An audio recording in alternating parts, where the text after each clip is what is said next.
Now, let's talk Star Trek Strange New World Season 2, Episode 2, Ad Astra per Aspera. This episode is a court-martial episode. Star Trek has had a few of those, or at least, like, they've had, if it wasn't a court-martial episode, it was still a courtroom drama. Star Trek's had a few of those, and they're usually almost always very memorable episodes. And this one is no exception.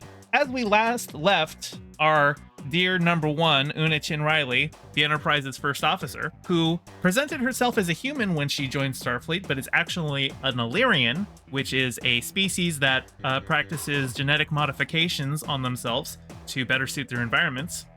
Well, the Federation has banned that kind of permanent genetic modification, partially as a response to the eugenics wars on Earth, which killed tens of millions of people and produced Khan Noonien Singh. But Illyrians aren't like human augments. They don't change themselves to become superior beings. They change themselves to adapt to their environment. Like, when they go to a planet, instead of terraforming the planet, they terraform themselves. And Star Trek has always kind of just taken it for granted that we shouldn't be genetically modifying people and playing God. Illyrians are not like human augments. They aren't seeking superior ambition. They're just trying to fit in wherever they go and adapt to the environment. But it looks like the Illyrians are going to be used as kind of like the fit in for like oppressed minorities. And this episode kind of hits on a lot of notes that feel really familiar if you've been paying attention to all of the discourse going on with trans people these days. Now, this is not an explicitly trans allegory. That's not what's happening here. It's more of a general, like, minority oppression thing, but there's a lot of very specific notes that they hit that feel really applicable today. And they kind of go into Una's, like, backstory in this episode about how she grew up on a colony where she basically had to hide the fact that she was an Illyrian.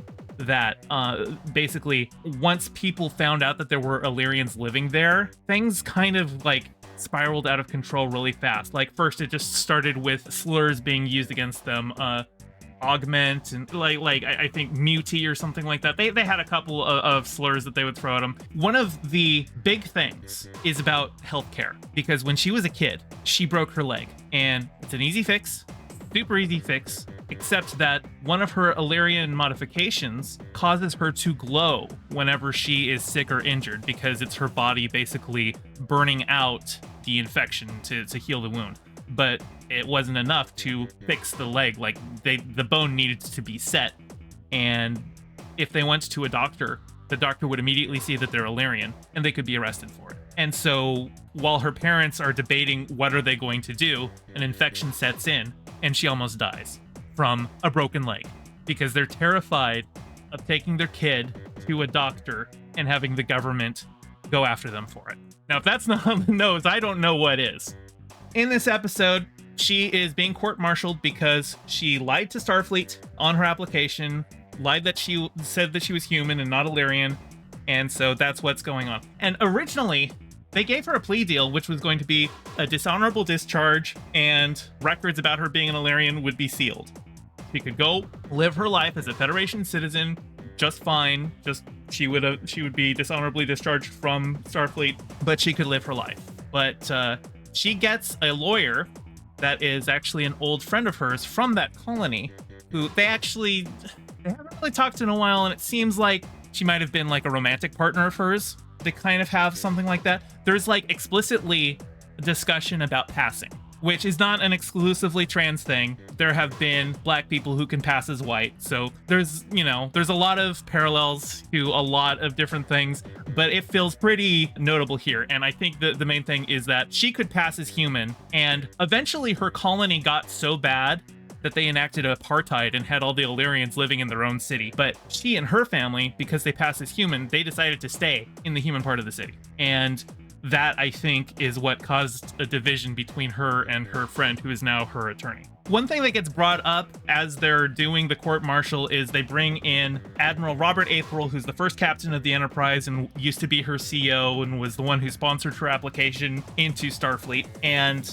you know, he says that if he had known that she was an Illyrian, he would not have sponsored her because that's against regulations. But they point out, okay, well, how many times have you violated the Prime Directive? And it's like 3 times. And the defense attorney's like, okay, so it's totally fine to break the rule when you think that it could save people's lives or is the right thing to do. But in this case, that's not okay. And I was like pumping my fist the entire time because the Prime Directive is a great storytelling device because it is always something. It's like, here's the rule that cannot be broken. And then you run into a situation where you're like, you have to break this rule. This is not actually a great rule. And they use that to springboard off and say, laws aren't moral. They're just laws. And they can be good or bad. And if they're bad, you shouldn't respect them. All that's great. Ultimately, what happens though, and I had predicted that they would do something like this last week, is that because in Star Trek in the 24th century, so 100 years from now, permanent genetic augmentation is still banned in the Federation. I knew that this case would not be able to set precedent. I knew that whatever resolution that they had would have to be specific to Una. And the resolution, it's played kind of like as a last-minute aha moment for dramatic effect, kind of like a Perry Mason type of a thing. They pull out some regulation. You're like, oh my god, she's saved. And what it is that she meets all of the criteria for seeking asylum. Because, like, in her testimony, she talks about being persecuted on her home planet for being an Illyrian, and that she sought out Starfleet because when she was young, she met some Starfleet officers and saw how diverse a crew they were, and was like, that's a place that could accept me. And when she revealed herself as an Illyrian to Captain Pike, she established that she was seeking asylum. And that's a thing that, when you think about it, is such an obvious defense that it would have been brought up at the start. Especially because we find out that Una is the one who leaked her Illyrian status to Starfleet because she didn't want to hide anymore. And that met one of the 3 criteria needed for applying for asylum. And the fact that Una, like, hid that doesn't make sense, especially from her defense attorney. You know, you want to tell your lawyer everything. And so I think, like, the way that this case would play out in, like, the quote-unquote real-world Star Trek is that she would have brought this up to her defense attorney, and the defense attorney would have gone with the asylum approach right from the get-go. But I understand why they did it this way because it's more dramatic. And it also had an element where La'an, who is a good friend of Una's, is also a descendant of Khan Noonien Singh and harbors great resentment for genetic augmentation because of it, because she was bullied as a kid for being a descendant of Khan.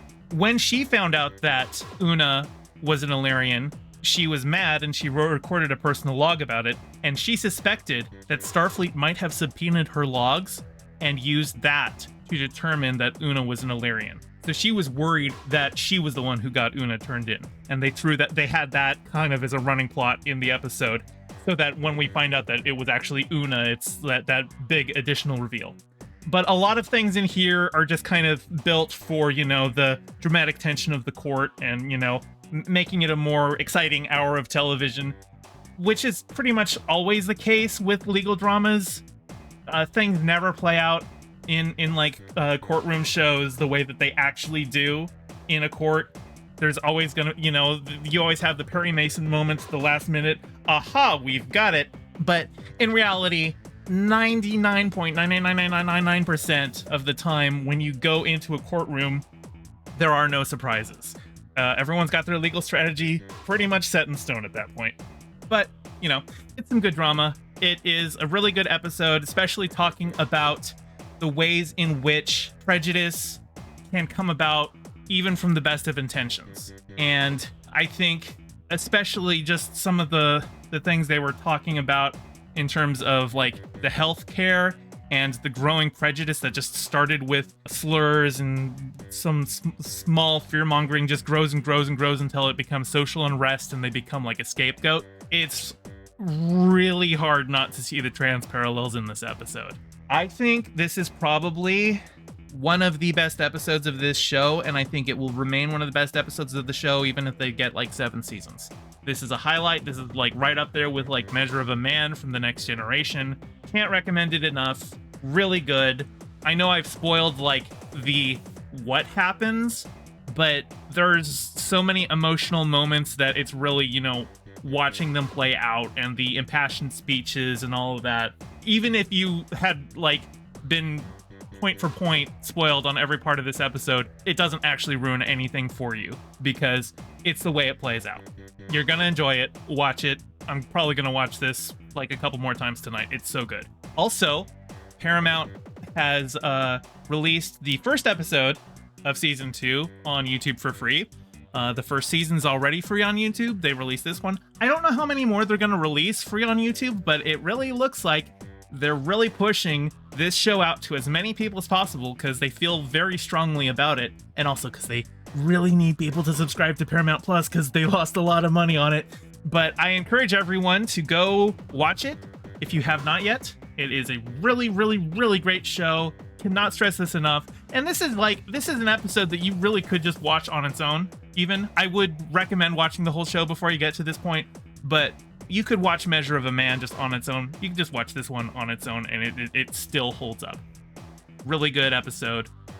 Probably one of the best this show will ever have. Hey, thanks for watching. I'm trying to get my channel monetized, so your view means a lot. Don't forget to toss me a like and subscribe and ring the bell. I stream these reviews every Thursday at 7 p.m. Pacific, so catch me live and join in on the convo. You can find all my socials in the description below, and a special shout out to my patron pfftlecakes. Your support means the world. Catch you next time.